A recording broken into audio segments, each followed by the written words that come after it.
Good noon, everyone. I am here to introduce the story. So, क्या बच्चों के जीवन ऐसा ही होता है या कुछ अलग भी होता है? क्या बच्चों को बड़ों की तरह संघर्ष करना पड़ता है? अगर हाँ, तो क्यों? तो इस कहानी से हम जानेंगे कि एक बच्चा अपने जीवन में कैसे संघर्ष करता है। तो आपके आगे पेश है कहानी ईमानदार बालक। Thank you.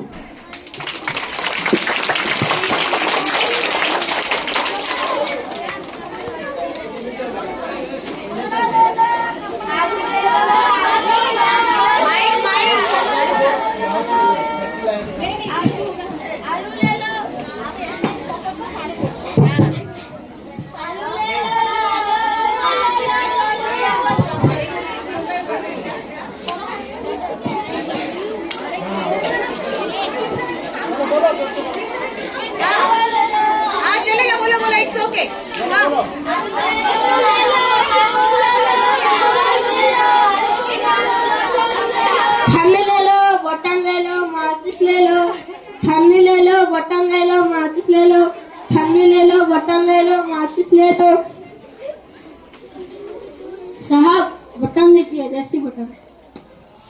नहीं भाई, मुझे कुछ नहीं चाहिए। साहब, सवेरे से अब तक कुछ भी नहीं दिखा, एक तो ले लीजिए। तुम्हें पैसे चाहिए ना? ये लो पैसे और जाओ। नहीं साहब, नहीं, ये पैसे नहीं लूंगा। ये तो भीख है, ये भीख नहीं लूंगा। अब कुछ तो खरीद लीजिए। भाई, मेरे पास छुट्टे पैसे नहीं है। होते तो छन्नी ही ले लेता। मेरे घर किसी का जाना, वही ले लूंगा। मेरा नाम पंडित राज सोरे, किसी से पूछ लेना। लाइए, मैं बाजार से छुट्टे लाता हूँ, आप यहीं ठहरिए। वो पलक झपकते ही आया।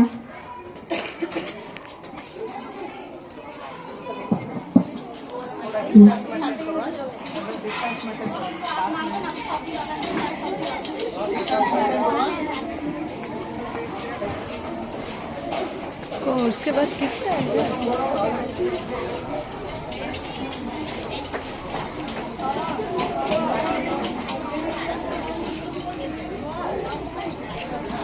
कहिए पंडित जी, आप यहाँ कैसे? भाई, एक लड़का छन्नी दे गया है।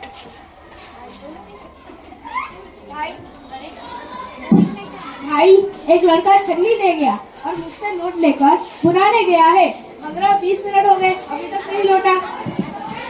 आहा, वह अब नहीं आएगा। बाजार में हर कोने कोने पर ऐसे लड़के मिलते हैं जिनका काम गिड़गिड़ाना और लोगों को ठगना है।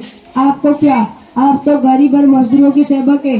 वह आप गया तो घर में ही होगा।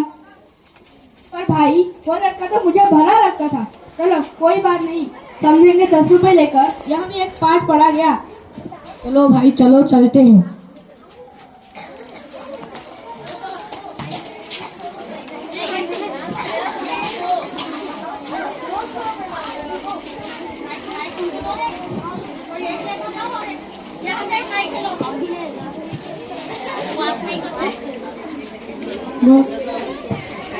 क्यों भाई, थोड़ी सुनोगे? जी भाई, बोलिए। क्यों भाई, पंडित राजकिशोर जी कहाँ रहते हैं? कौन?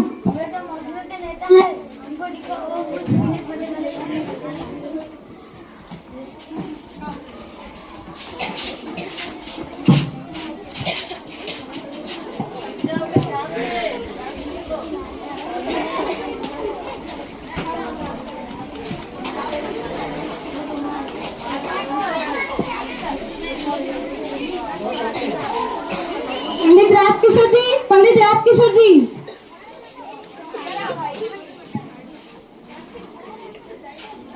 क्यों भाई, क्या बात है? जी, मुझे मेरे भाई ने भेजा है। आज दोपहर को वह आपसे 10 रुपए का नोट लेकर भुलाने गया था, किंतु जब भुलाकर लौट आया था तो मोटर गाड़ी के नीचे आ गया। उसके दोनों पैर कुचल गए। वो बेहोश हो गया था, इसीलिए आपके पैसे देने न आ सका। बड़ी मुश्किल से उसको कुछ लोग घर तक पहुंचा गए। बड़ी देर में जब उसे होश आया तो उसने मुझे आपके पैसे लौटाने को कहा। मैं आपके 8 रुपया लाया हूँ। ओ भाई, तुम्हारे घर में कौन कौन रहते हैं? कोई नहीं, मैं और मेरा भाई, बस हम दोनों दक्षिण टोला के भिक्कू महाजन के घर में रहते हैं। पिछले वर्ष जो दंगा हुआ था उसमें हमारे माँ बाप को मार डाला था। मैं अभी तुम्हारे साथ चलता हूँ। मान सिंह, मैं दक्षिण टोला जा रहा हूँ। तुम इसी समय ट्रैक्टर लेकर वहाँ जल्दी आओ। भिक्खू महाजन का घर पूछ लेना। चलो बेटा चले।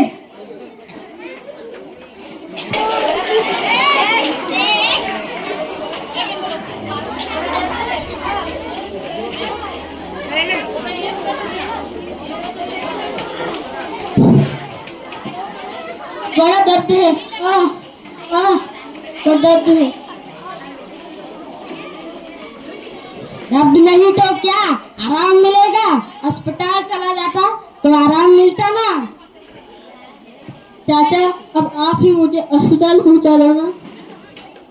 मैं पहुंचा दूं? मेरे पास बड़ी रकम सौंप रखी है तुमने।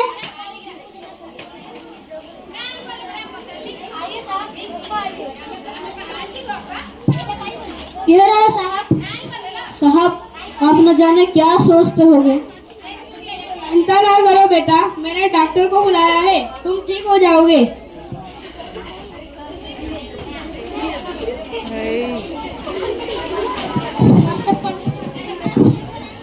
नमस्ते पंडित जी, आप यहाँ? आपने मुझे यहाँ किस लिए बुलाया है? डॉक्टर साहब, इस लड़के को देखने के लिए।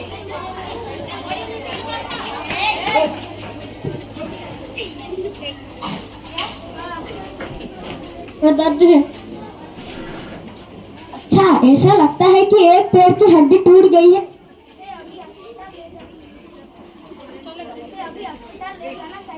क्या एक पैर की हड्डी टूट गई है? आप यहीं रहे, मैं एम्बुलेंस के लिए पब्लिक में फोन करके आता हूँ। यहाँ गरीब है पर इसमें एक दुर्लभ गुण है कि यहाँ ईमानदार है।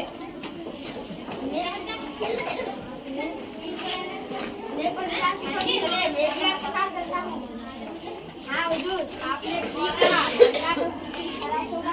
इसलिए तो मैंने इसे अपने घर पे रखे हुए हूँ।